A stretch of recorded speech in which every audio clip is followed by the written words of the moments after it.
Hello guys, how's it going? My name is Dal. As you're watching this video, you have about a week before the Mage shower disappears for a couple of months. Unless Blizzard changes their mind and lets it stay there forever, the Mage shower is going to be going away together with Legion time walking. That means if you have any leftover challenges that you're still working on, you have a limited amount of time left. I've spent this last week going back to some of the harder fights of the Mage Shower Challenge, and some of these fights got real close, but I just can't quite finish them. For some of those harder fights, I had to go out of my way to get the best items in the game in order to be able to finally defeat these bosses. So in this video, I have a list of the best gearing methods, the best consumables, the very best trinkets that worked out for any of my characters when it comes to completing some of the hardest Mage Shower challenges. But right before that, most of you guys watching this videos are still not subscribed. And if you're watching this videos anyway and you're still not subscribed, what are you doing? Subscribe as well as hit the bell if you're watching these videos anyway, especially if you want to get more guide videos like these on future content or even patch 9.2 updates.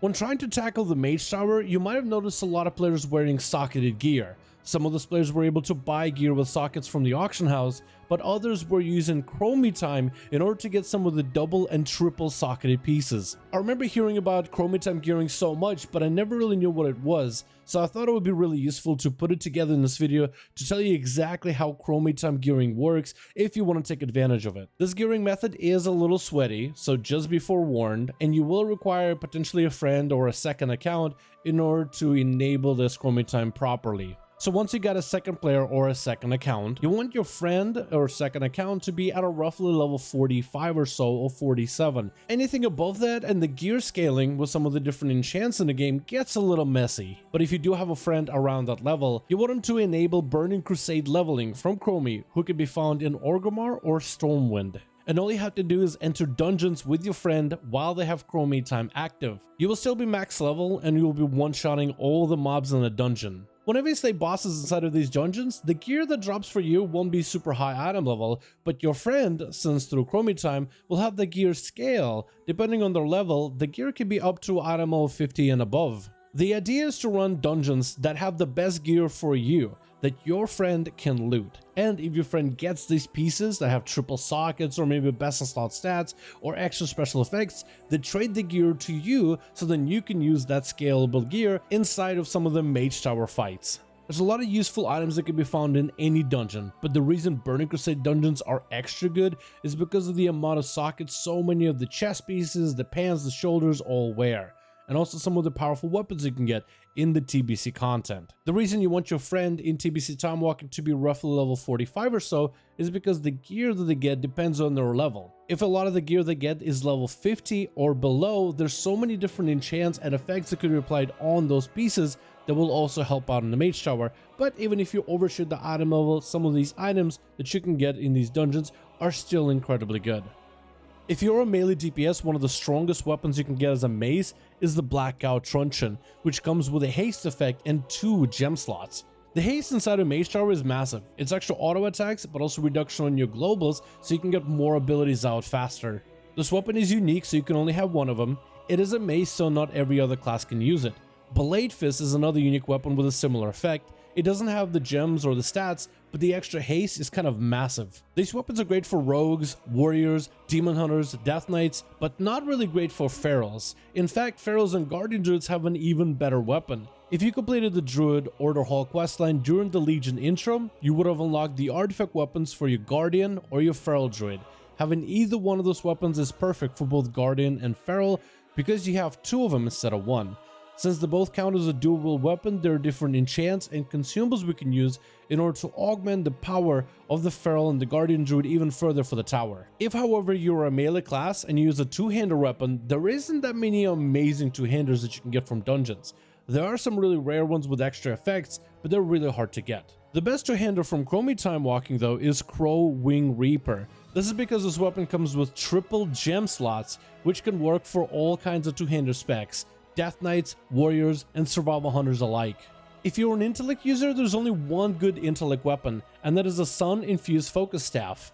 Just like the two-handed axe, this one comes with triple gem slots, and is probably your best option if you're trying to maximize the value on the gem sockets as an int user.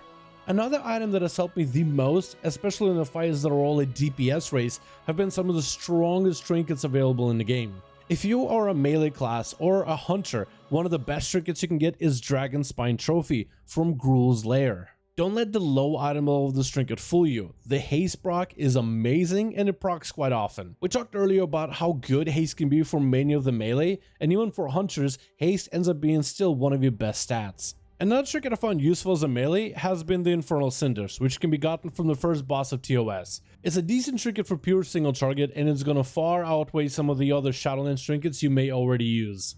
However, if you don't play melee but rather a caster, then Unblinking Gaze of Seath is your best trinket so far. The damage it provides is really good and consistent, and technically you can use this trinket as a Prot Pally, Guardian Druid, Feral, and Enhancement Shaman, since they're part of the classes that can even equip this trinket.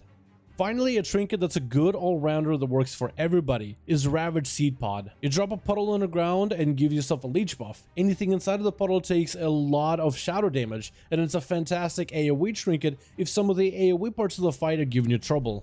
So now that you have your weapons, your trinkets, and potentially some socketed gear, now you need to put gems in these sockets. A lot of gems from TBC got nerfed, at least some of the more powerful ones. And it's possible to break the bank buying some of the best gems from the auction house, but the most valued gems are going to be the ones sold by the PvP vendors in Orgrimmar and Stormwind. They cost Marks of Honor, and you get Marks of Honor pretty regularly just from PvPing.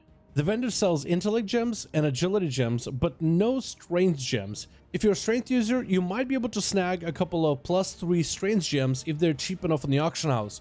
Otherwise, you might want to start running Shattered Hall's heroic TBC dungeon, which has a chance on every single boss kill to drop you +4 strength, +4 stamina gems. Besides armor, weapons, and trinkets, consumables can really take you a long way in some of these Mage Tower fights. Especially if you're really close to defeating the bosses, you're just a couple of % off, these consumables can let you get over that hump and finally tackle these challenges. You might have not used these since Battle for Azeroth, but War Scrolls of Battle Shout, Intellect, and Fortitude still exist. If you did any inscription back at BFA, there's a good chance you have a couple of those still saved up in your bank, or check the nearby auction house as players started crafting them all over again since the Mage Tower dropped. These scrolls provide you a weaker version of the Battle Shout buff, the Intellect buff, and the Fortitude buff that you normally get applied to you from other classes. If you've been getting these bosses really close but can't quite defeat them, then these scrolls will help you get over the edge. Next, we have weapon enchants. These are the strongest weapon enchants available in the game. The strongest weapon enchants are going to be Crusader for the Strength class, Force Multiplier for Agility users, and Machinist Brilliance for anything Intellect. Some of these enchants, like the Crusader enchant, do not work on weapons above level 50, so be aware on which items you're applying all these buffs on. Next, we have some of the general consumables that every character can use. I want to mention the highest priority consumables first, and then more optional stuff later down the list. No matter what class you are, definitely make sure you have a flask available.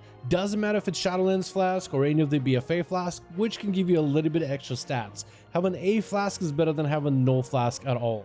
Also, make sure your character has a food buff. Whether it is a primary stat buff from a feast or just a simple meal with a secondary stats, any food buff is better than no buff. Next is going to be Shadow Core Oil, which I think is mandatory if you're doing any of the Mage Tower fights. Shadow Core Oils proc a lot inside of the Mage Tower, especially if you're a dual wield class. And even if you're not a dual wield class, it is still a massive DPS gains compared to the sharpening stones that can be applied to your weapons. If you're a class without a Bloodlust or a way to activate Bloodlust, then you should be using drums for any of the Mage Tower fights. Drums can really tip you over the edge of being able to finally defeat some of these tough bosses. Next is potions. Any kind of potion will work, but Unbridled Fury is the best because of its 1-minute duration, which means it gets a lot more value throughout a short fight. But it's better to use a potion, even if it's one of the Shadowlands consumables, than no potions at all.